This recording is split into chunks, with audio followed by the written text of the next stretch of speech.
Hello, Mark Crossfield here. More questions coming from the AskGolfGuru app for Android and iPhones. This is from Felix talking about divots, I think.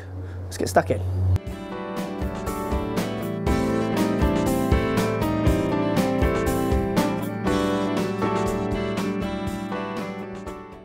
So, question. Hi Mark, thanks for the great vids, keep it up. Thank you.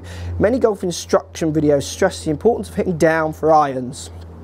Some even use the divot to determine whether the iron is good or not. My question is whether making a divot important for good striking. If I sweep the ball and just brush the turf without making a divot, does it mean that I have a suboptimal swing form? Thanks, Felix. Interesting question. Divots are kind of slightly overrated, to be honest. You've got to remember divots aren't happening always at the point of impact or the point when the ball leaves the face or whichever point you want to measure. So you're actually, if you're looking at a divot, you'll be getting a measurement at a different part in the arc, before or after. So it's going to tell you nothing about impact really. Hitting, say, tour average with say a 7-iron here, I think is 4 or 5 down. 4 or 5 down over the period that these machines are measuring is actually minuscule in physical downward into the turf kind of action. It's not massive. It's not like 4 downs going, if that's the ground, it's going under this way. It's very minuscule, like millimeters. So I can hit a good shot, well struck, depending on how the turf is lying, and take next to no divot and still hit down at the ball. I mean, I could hit with all the launch monitors. I could hit this way, not the radar ones so well actually, but you can with the camera ones. Excuse me. I could hit this way, which is 20 down.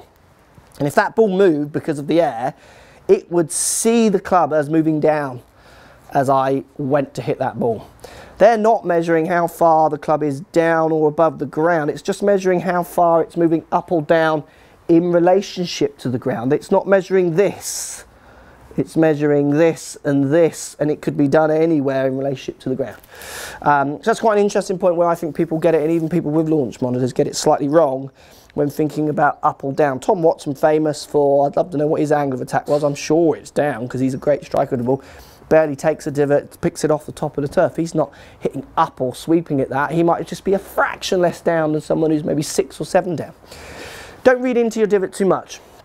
You want to get measured and measure your strike. If you're able to find the optimal part of the face to get consistent distance and direction, then keep hitting it the way you're hitting it.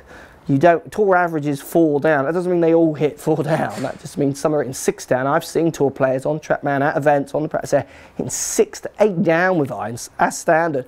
And I've seen some only hitting 2 down. So, you know, there's quite a long kind of spec in there of where you could hit it.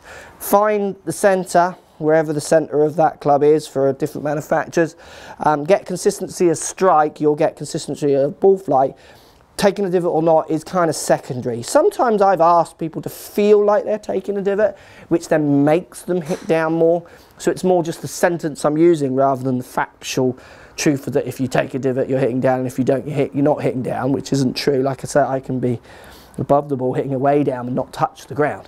So it's really about monitoring your strike first. Like I say in most of my videos, find out strike, find out impact, and then work all those other things, divots, shapes, feelings, left legs and right legs, grips, all those around what kind of conditions you want to change the impact.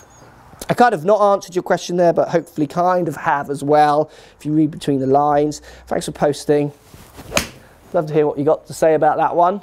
Slightly different again, and we'll speak to you all soon. So if you like what's going on here, don't be afraid to subscribe to the channel. Also thumbs up the video, post comments. Love to hear what you guys got to say. Let's keep it social. The more we talk, the more we share, the easier this game will get for everybody. So if you want to find me on Facebook here, you can find me on Facebook. If you want to tweet me, find me on Twitter here as well. Just follow the links, all in the description. Come and join the show. Get active, get involved, get playing some better golf. Thanks for watching.